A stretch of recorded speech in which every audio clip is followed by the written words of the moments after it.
I just saw MaXXXine, which is the final film in the Ty West trilogy. But what's interesting is the films are connected, but I think they're actually very distinct from each other in terms of it doesn't feel like the typical original movie, sequel, finale trilogy.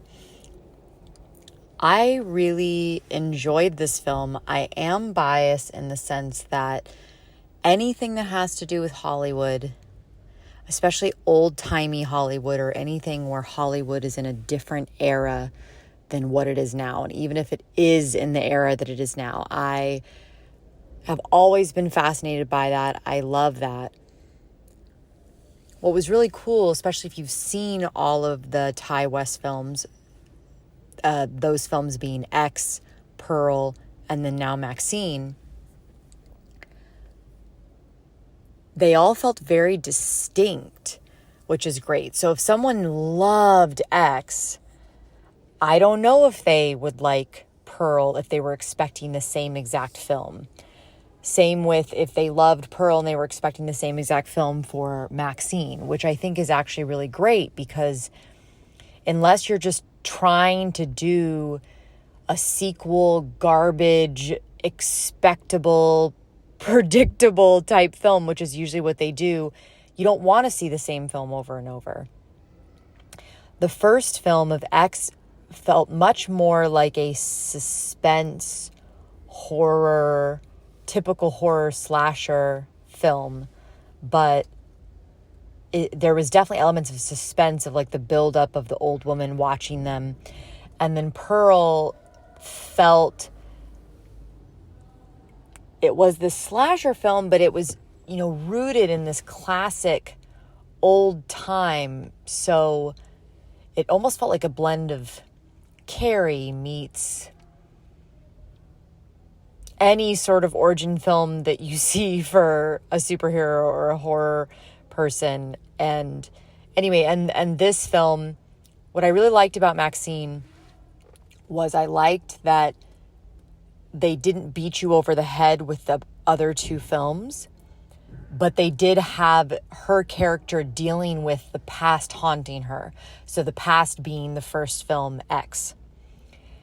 And that is literally what her character is dealing with. And, good storytelling has the character have to deal with their past anyway. But if you've been on with MaXXXine on the journey of this, you're gonna know and you're gonna get what she's running from. And I loved that it was set in like 1970s, 80s Los Angeles when serial killers were on a rise and there's a current serial killer that's out and about. None of the things I'm saying, is anything new if you saw the trailer at all.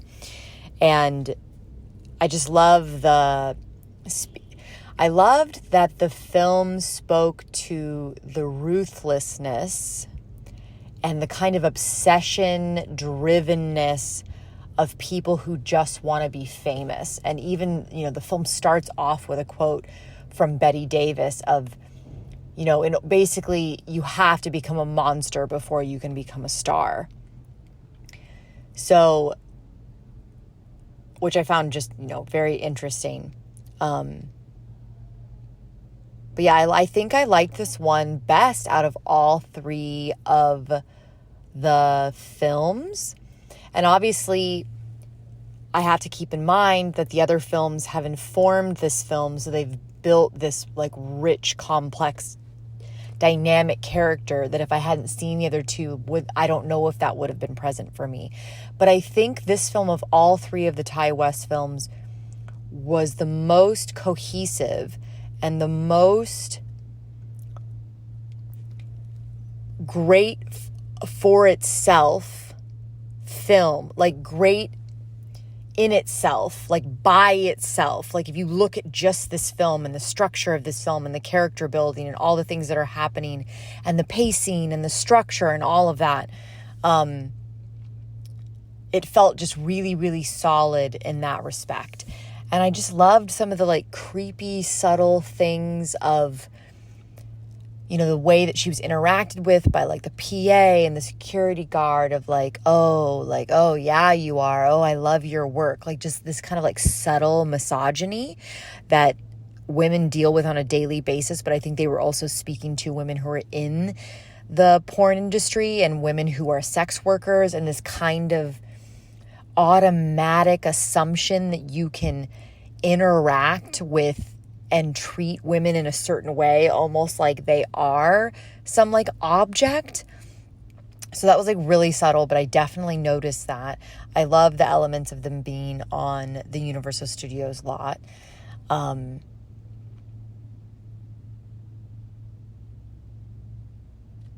The stakes were clearly high. I completely understood. For anyone who's listened to the Pearl review recently, I thought this film really, really did a great job of having you connected to the stakes and connected to the why she was doing what she was doing. And I thought it was cool that, her father came back. It was like her original past came back to haunt her. And not even just the past from the X movie. And it just spoke to and kind of had it come full circle of like having you wonder, why did she become this driven in the first place? Why is she so obsessed with being perfect in the first place? Like, and seeing almost like she got to escape her childhood. And if her father was really religious and that she got to, prove them wrong. It's funny, we've been talking in my acting class about, if your character is an archetype, playing the opposite of the archetype to really get to the source of the opposite of the archetype is usually the source of and why that character became that archetype in the first place, if you really, really think about it, which I find really fascinating. So I thought that this was I just thought it was really great and a great example of that. So anyway, I really enjoyed it, and I thought it was overall a very great, solid film by itself, that even if you haven't seen X and you haven't seen Pearl, you will understand it, and you will understand it and not feel like the filmmakers are beating you over the head about it.